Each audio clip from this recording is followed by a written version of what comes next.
ുമായ ഗംഭീര ഭംഗിയിൽ കർത്താവിന് ദേവാലയം പണിയാനുള്ള ഏർപ്പാടുകൾ തുടങ്ങട്ടെ.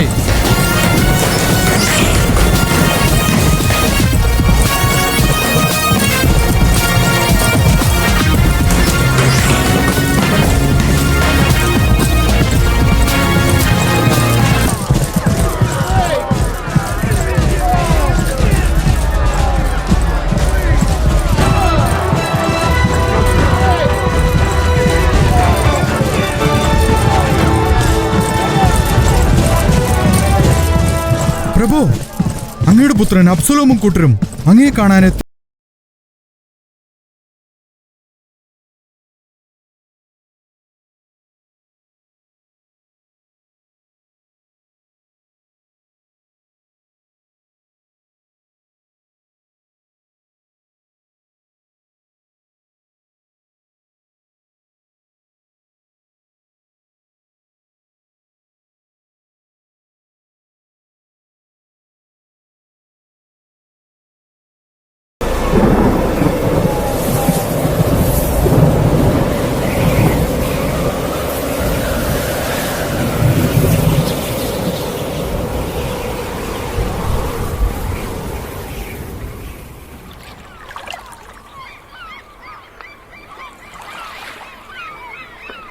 സ്വന്തം മകൻ എനിക്കെതിരായെന്നോ?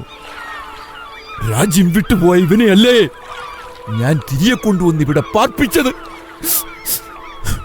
ഒരാട്ടിടയനായി ജീവിതമുയർത്തപ്പെട്ടപ്പോൾ വന്നുപോയ ഉയർച്ച താഴ്ചകൾ എല്ലാം എന്റെ കൺമുമ്പിൽ ഇന്നലെ എന്നപോലെ.